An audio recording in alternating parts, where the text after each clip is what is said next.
Audio Jungle. पर धर्म सभा हामिनकर पहला साल की था कि दूसरा साल था, याद नहीं करने सक रहे हैं, लेकिन पहले ही था क्या। तो हम तनी सुन बात को कहेंगे, आप लोग को ज्यादा बात हम नहीं कहेंगे, ताकि नारायण बाबू और शिवराम बाबू बहुत सारी बातों को कहेंगे, विश्लेषण करके लक्ष्य के, उद्देश्य के, बुनियाद के सब बात को बताए हैं। तो हमारा ये कहना है, ये धार्मिक सभा या छात्र संघ का आक्रामकता आंदोलन सभी कुछ सरना समाज का, आदिवासी समाज का सर्वाइवल के लिए ही उद्देश्य एक ही है।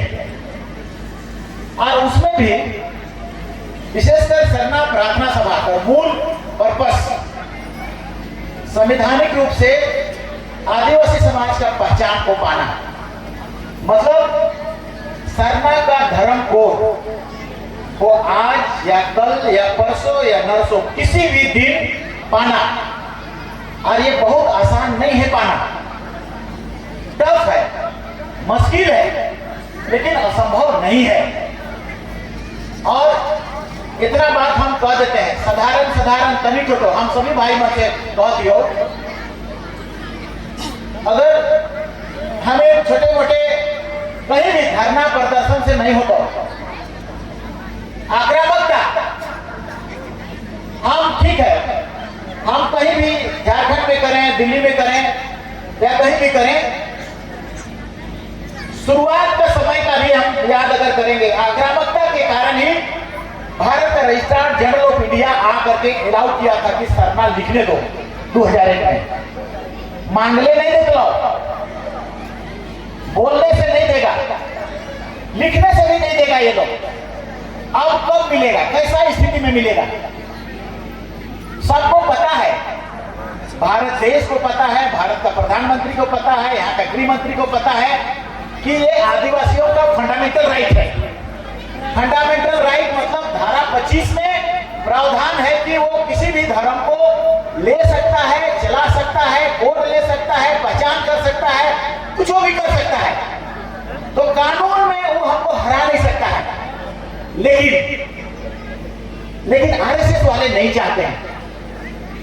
इसीलिए आरएसएस वाले हमें सनातन की ओर ही डालना चाहते हैं, अलग पहचान नहीं देना चाहते हैं। अब जाहिर है कि प्रधानमंत्री और गृह मंत्री, उनका संचालन आरएसएस के द्वारा होता है। आरएसएस अलाउ नहीं करेगा तो ना प्रधानमंत्री एक कदम हिलेगा, ना गृह मंत्री एक कदम हिलेगा। इसीलिए आप सब, हम सब इसको बहुत साधारण नहीं मानेंगे, लेकिन असंभव भी नहीं मानेंगे। आपको उसको झुकाना पड़ेगा, उसको मजबूर करना पड़ेगा। कानून हमारे पक्ष में है, लेकिन हम आने वाला कल में, क्योंकि ये 2025 है, आज 26 में डिलिमिटेशन होगा, परिसीमन भी खतरनाक है। हामिनकर आदिवासी सीट के 2008 में 6 को घटा दे रहा था, 6 को। अगर वो घट जाता तो कोई आदिवासी मुख्यमंत्री अभी नहीं बन पाता, हेमंत बाबू भी नहीं बन पाते। और इसीलिए उसको उस समय जब आंदोलन करा गया, तब जाके वो संभव हुआ, या चक्का जाम करा गया, तब जाके ये संभावना बना और संविधान को संशोधन करके हमको बचाया गया, रोका गया। तो वो तब हुआ 2026 तक के लिए रोका गया है। 2026 में परिसीमन होगा। परिसीमन का मतलब क्या होता है? परिसीमन का मतलब होता है कि सीट को बढ़ाना, एमएलए सीट की बढ़ाना। एमएलए सीट को बढ़ाने में आदिवासी सीट के घटा रहा है, क्योंकि हमें तो जनसंख्या घट रहा है, क्योंकि हमारा सरना कोड नहीं है, क्योंकि हमारा जनगणना सही नहीं हो रहा है। वीडियो मजा नहीं है, इसीलिए ना हमको 270 ना पैसा सही दे रहा है, ना अधिकार मिल रहा है, ना हमें तो ये कानून है। कस्टमरी लो, एक हम भुहरी पढ़ाई का बात बोल रहे थे आप लोग, कस्टमरी लो ओके नहीं है, कस्टमरी लो मान्यता प्राप्त नहीं है। सरना कोड आएगा तब जाके वो मान्यता प्राप्त ऑटोमेटिकली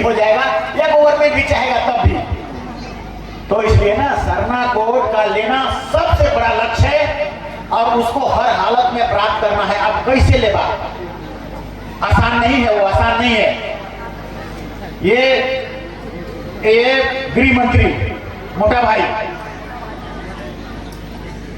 वो बहुत जबरदस्त, मतलब उसको मजबूत करना।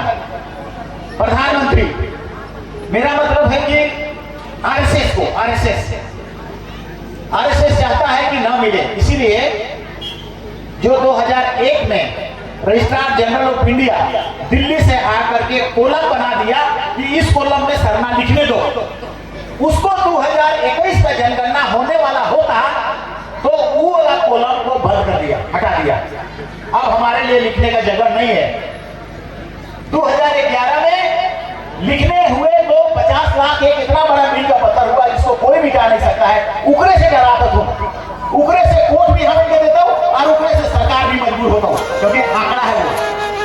आज वही रजिस्ट्रार जनरल बोला कि आप मेरा प्रोजेक्ट में लिखो तब आंकड़ा बनेगा। से पर तो नहीं जानता था तुम। चिदम्बरम था उस समय गृह मंत्री, तो गृह मंत्री बोला उसको कि देखो यार इसको करना है, तो उसमें बड़ा मुश्किल हुआ था, मगर आने वाला काल में होगा। आप एकदम करीब करीब नजदीक पहुंच जाइए, एकदम नजदीक पहुंचे हैं हम लोग। लेकिन हमारा कहना है कि इसको पूरे भारत देश में प्रचार होना चाहिए होगा। मांग 25 में जनगणना होगा, अक्टूबर नवंबर में करवाथून, कोनो जगह करवाथून हमारे, बड़ी सीमा से पहले जनगणना जरूरी होता है। जनगणना करेगा 25 में, तैयार रहा